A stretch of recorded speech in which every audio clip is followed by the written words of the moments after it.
একটা ঐকমত্যের রাজনৈতিক দল, প্রধান রাজনৈতিক দলগুলোর সাথে আমরা আসতে দেখছি, এটা একটা সুসংবাদ।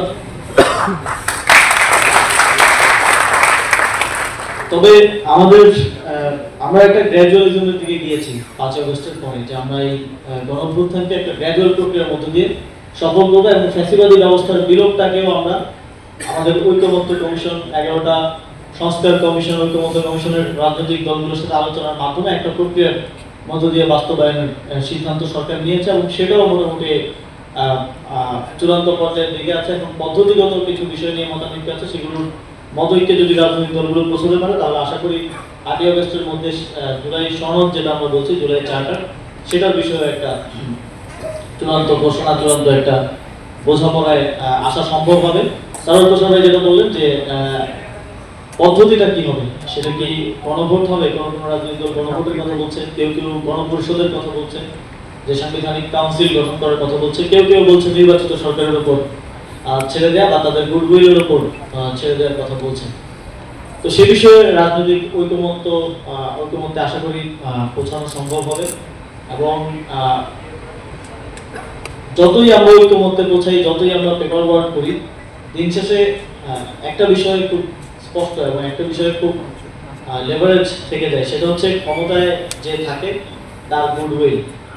তার যদি গুডউইল না থাকে, সে যে কোনোভাবে আমাদের দেশে না এবং পৃথিবীর থার্ড ওয়ার্ল্ড কান্ট্রিগুলোর মধ্যে গণতন্ত্র হয়েছে, সংবিধান হয়েছে, কিন্তু তারপরে ক্ষমতায় যাওয়া যায় তাদের গুডউইলের কারণে সেটা কন্টিনিউয়েশন কিন্তু সেভাবে সম্ভব হয়নি। যেটা সারোয়ার হোসেন ভাই তিনি আরো বিস্তারিত বর্ণনা করেছেন যে আমাদের জনগণের ম্যান্ডেট নিয়ে যেই সরকার গঠিত হয়েছে, তারা এসে জনবিরোধী কাজ করতে তাদের কিন্তু হাত কাঁপেনি।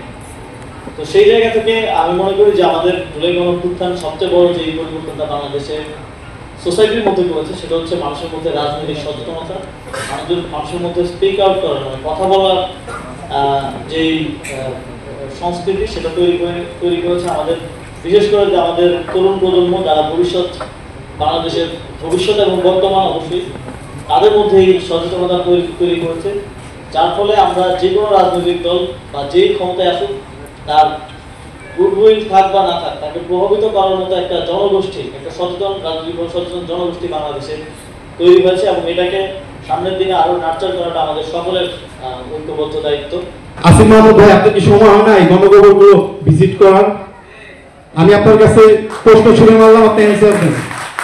আমার জনমত উপদেষ্টাদের কয়েকজন গণকবর ইতিমধ্যে ভিজিট করেছেন এবং এক্ষেত্রে আমরা একাধিকবার কথা বলেছি যারা সংশ্লিষ্ট মন্ত্রণালয়, আপনারা জানেন স্বাস্থ্য মন্ত্রণালয় এবং স্বরাষ্ট্র মন্ত্রণালয়, যে ডিএনএ টেস্ট করে এই গণকবরে যারা আছেন তাদের আইডেন্টিফিকেশন এবং যদি সম্ভব হয়, অনেক পরিবার, ইভেন আমার পাশের গ্রামের একজন শহীদ ভাই আছেন, তার স্ত্রী কয়েকবার আমার কাছে এসেছেন যে তার হাজব্যান্ডের কবরটা অন্য জায়গায় হয়েছে, তিনি এটা গ্রামের বাড়িতে নিয়ে যেতে চান। তো এটা আইডেন্টিফাই করে সেটা যদি কেউ নিয়ে যেতে চায়, তার বাড়ির পাশে কবর দিতে চান পুনরায়, সেটা করার জন্য আমি আবারও সংশ্লিষ্ট যারা আছেন তাদের সাথে কথা বলবো। এবং আরেকটা বিষয় আমি একটু বলতে চাই যে আমাদের 6 জন শহীদের লাশ, যেটা এখনও ঢাকা মেডিকেলে আছে, এখন পর্যন্ত সেভাবে কেউ আসলে ক্লেম না করার কারণে তাদের আর বেশি রাখা হয়তো ঠিক হবে না। সেই জায়গা থেকে তাদের ডিএনএ স্যাম্পল রাখা হয়েছে, যে কোনো সময় তাদের পরিবারের সদস্যরা ক্লেম করতে আসলে ডিএনএ স্যাম্পল দিয়ে তাদেরকে আইডেন্টিফাই করা যাবে। তবে আমরা আগামী 1 বছর হওয়ার আগেই এটা একটা শুরু করতে চাই। সেই জায়গা থেকে 4 আগস্ট বিকেলে আমরা তাদেরকে সম্পূর্ণ রাষ্ট্রীয় সম্বর্ধনা দিয়ে তাদের দাফন কাফনের ব্যবস্থা করছি। আপনাদের সবাইকে তাদের জানাজায় এবং এই অনুষ্ঠানে উপস্থিত থাকার জন্য আমন্ত্রণ জানাচ্ছি। এবং শহীদ পরিবারের জন্য এবং আহতদের জন্য এই সরকারের অনেকগুলো উদ্যোগের ব্যাপার আপনারা জানেন। তবে আমি এটাও স্বীকার করতে চাই যে আমাদের কাজের ক্ষেত্রে দীর্ঘসূত্রিতা বা সময় বেশি লাগছে এবং সময় বেশি লাগারও অনেকগুলো কারণ আপনারাও ব্যক্তিগতভাবে জানেন যে এখন যখন আমাদের জুলাই গণঅভ্যুত্থান বিষয়ক অধিদপ্তর যখন কাজ করতে যাচ্ছে, তখন আসলে সুবিধাভোগী কে হবে সেটা নিয়েও ইভেন শহীদ পরিবারদের মধ্যে আমরা এই কনফ্লিক্টগুলো সলভ করার চেষ্টা করছে। বৈষম্য বিরোধী ছাত্র আন্দোলনের নেতৃত্ব এক্ষেত্রে সরকারকে সহায়তা করছে।